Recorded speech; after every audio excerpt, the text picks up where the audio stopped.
Coach, why have women become so difficult to deal with in the last 5 to 10 years? A lot of Fruit Loops. Well, there's always been a lot of Fruit Loops out in the world.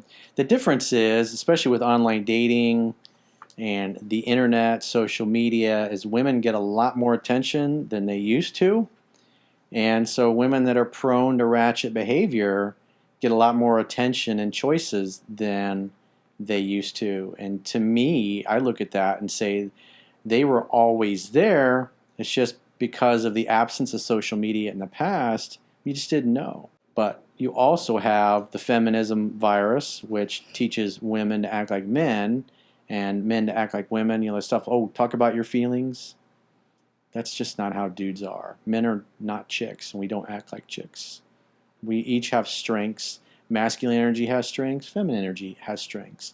And the sexual polarity, the differences between the two is what attracts people to one another. You look at like Caroline, who's a very feminine, very girly girl.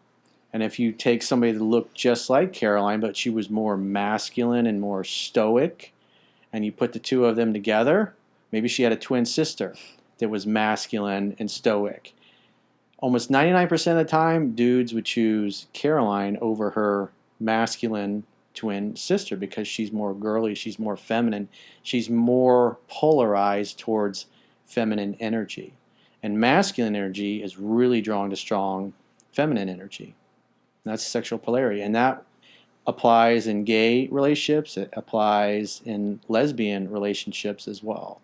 It's always polarized. Somebody's always more masculine and somebody's always more feminine. And the more you have those differences, the stronger the attraction. When people act the same, just like when you meet guys and they're too nice and they're too soft, and they allow you to walk all over them, you lose respect for them. And if you don't respect a guy, you can't love a guy. Yeah. I saw this show, I think it was like Gossip Girl or something. And it was Gossip Girl. And the couple, it was two gay men. They were married already in like their 40s or something. And one of the husbands started becoming more feminine. Like he was growing out his hair a little longer. He started putting on makeup. And the other husband didn't like it.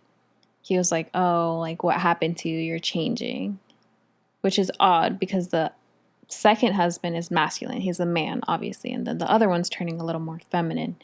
So it's like, it's a masculine. You know what I mean? Yeah, so the other guy is basically becoming a chick wearing makeup and stuff like that. And you typically don't see that in gay type of relationships. And so you can almost say that person is kind of trans, if you will. They're literally becoming like a woman. And so that particular guy, the masculine one, is attracted to men physically. And so what's happening is that guy is becoming more like a woman. Which is what he's not interested in. Exactly. And what's interesting about that, one of the things that Edgar Cayce had talked about in some of his readings was that the soul is not gender specific.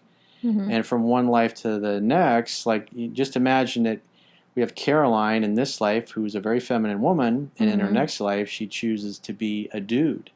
And what Edgar Cayce said was that when there is not enough time in between the incarnations, he said that the soul goes to like Venus or some of the other planets or something like that to basically balance the essence, to get ready for the next life. And when there wasn't enough period of time and that soul reincarnated, there was too much left over from the last life.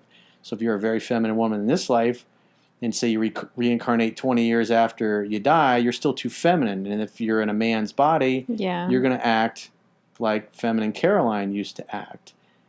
And that will affect and then you end up being attracted to men, even though you are a man in the next life.